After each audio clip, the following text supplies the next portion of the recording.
دوسرا اس کو جسم کی تندرستی عطا فرماتے ہیں، تیسرا اس کے گھر میں برکت عطا کرتے ہیں، اور فرشتے اس بندے کی حفاظت فرماتے ہیں کہ جو شخص اوقات کی پابندی کے ساتھ نماز پڑھے اللہ تعالیٰ اس کو 9 انعام عطا فرماتے ہیں۔ پہلا، اس کو اپنا محبوب بنا لیتے ہیں جو پابندی سے نماز پڑھنے والا ہو، دوسرا اس کو جسم کی تندرستی عطا فرماتے ہیں، تیسرا اس کے گھر میں برکت عطا کرتے ہیں، اور فرشتے اس بندے کی حفاظت فرماتے ہیں۔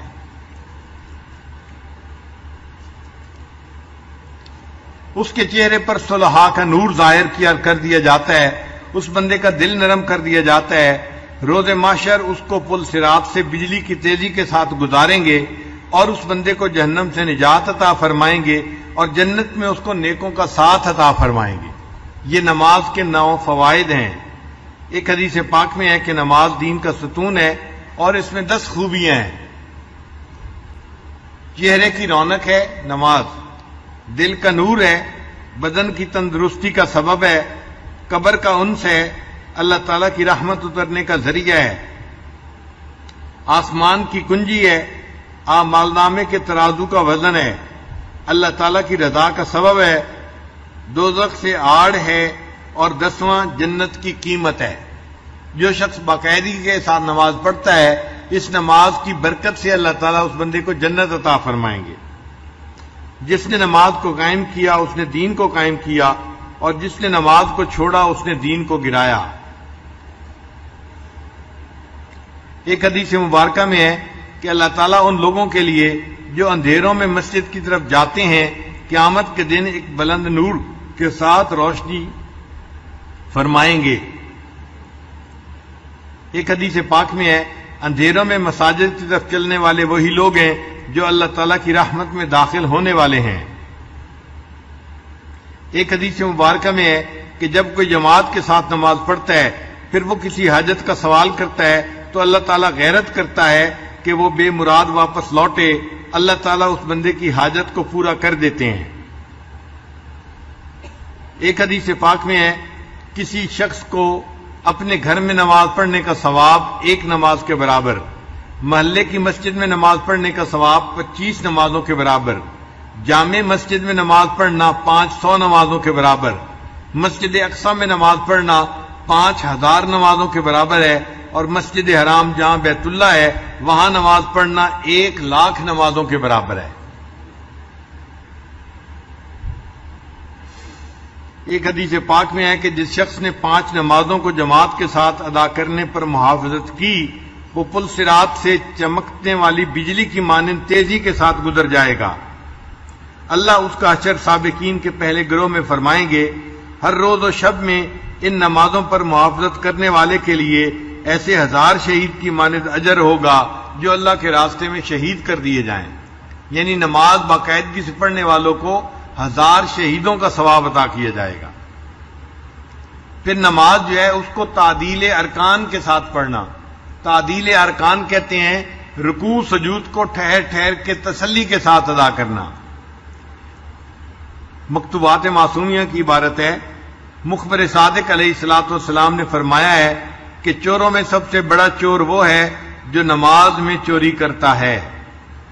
صحابہ نے عرض کیا یا رسول اللہ صلی اللہ علیہ وسلم اپنی نماز سے کوئی کس طرح چراتا ہے؟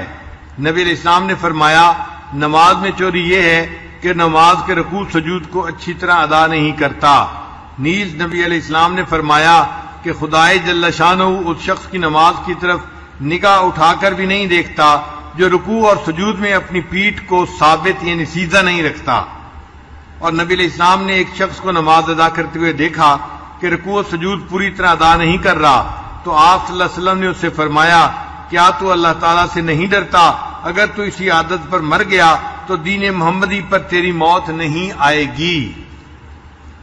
نیز نبی علیہ السلام نے فرمایا تم میں سے کسی کی نماز اس وقت تک کامل نہیں ہوگی جب تک کہ وہ رکوع کے بعد پوری طرح سیدھا کھڑا نہ ہو اور اپنی پیٹھ کو سیدھا نہ کر لے اور اس کا ہر ایک عضو اپنی جگہ قرار نہ پکڑ لے۔ نبی علیہ السلام نے فرمایا کہ جو شخص دونوں سجدوں کے درمیان بیٹھنے کے وقت اپنی پشت کو سیدھا نہیں کرتا اس کی نماز کامل نہیں ہوتی۔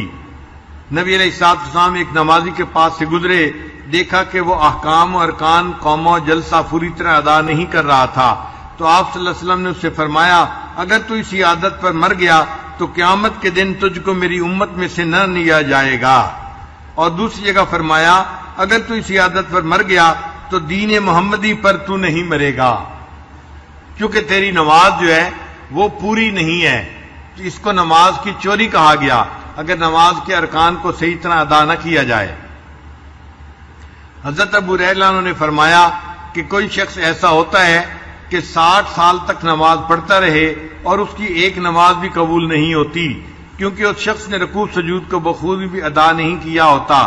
کہتے ہیں کہ زید نے ایک شخص کو دیکھا کہ نماز پڑھ رہا ہے اور رکوع و سجود پوری طرح ادا نہیں کر رہا، تو آپ نے اس شخص کو بلایا اور اسے پوچھا کہ تو کب سے اس طرح کی نماز پڑھ رہا ہے؟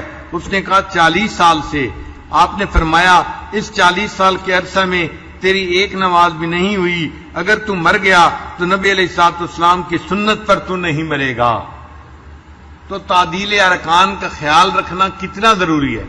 ہم نماز پڑھیں تو نماز کو تسلی کے ساتھ پڑھیں، سکون کے ساتھ پڑھیں۔ نماز مومن کے لیے محبوب کے لقاء کا ذریعہ ہے، ذریعہ لقاء یار ہے، کوئی سزا نہیں ہے کہ انسان کہے جی کہ بس مجھے تو دن میں 5 مرتبہ مصیبت پڑ گئی ہے اس نماز کو پڑھنے کی۔ اللہ رب العزت نے اپنے پیارے حبیب صلی اللہ علیہ وسلم کو عرشوں پہ بلایا معراج کے لیے۔ اب جو کسی محبوب کو گھر بلائے اور اس کو تحفہ دے تو اپنی طرف سے بہترین تحفہ دیتا ہے۔ اللہ رب العزت نے اپنے پیارے حبیب صلی اللہ علیہ وسلم کو عرشوں پہ بلا کے ان کو نماز کا تحفہ عطا فرمایا۔ پہلے ایک دن میں 50 نمازیں فرض ہوئی تھیں۔ آپ سوچیں ایک دن میں 50 نمازیں پڑھنی ہوتی تو ہم تو مصلی پہ بیٹھے رہتے۔ پھر نبی علیہ الصلوۃ والسلام نے اللہ رب العزت سے درخواست کی کہ میری امت کے لیے آسانی کر دی جائے، 45 کر دیں، 40 کر دیں، حتیٰ کہ اللہ تعالیٰ نے آخر پر فرمایا آپ کی امت 5 نمازیں پڑھے گی، ان کے نام اعمال میں 50 نمازیں پڑھنے کا ثواب لکھا جائے گا۔ نماز اچھی طرح ادا کرنے پر نماز نمازی کے لیے اچھی دعا کرتی ہے، ورنہ نمازی کے لیے بد دعا کرتی ہے۔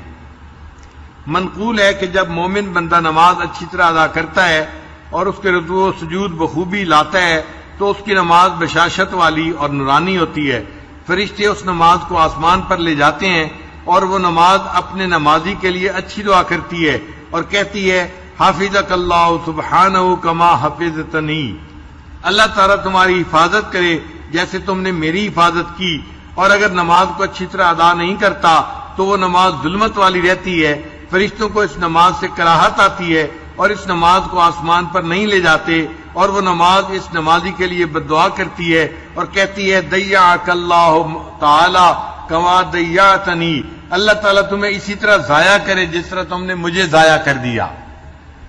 لا الہ الا اللہ، لا الہ الا اللہ، لا الہ الا اللہ، لا الہ الا اللہ، لا الہ الا اللہ، لا الہ الا اللہ، لا الہ الا اللہ۔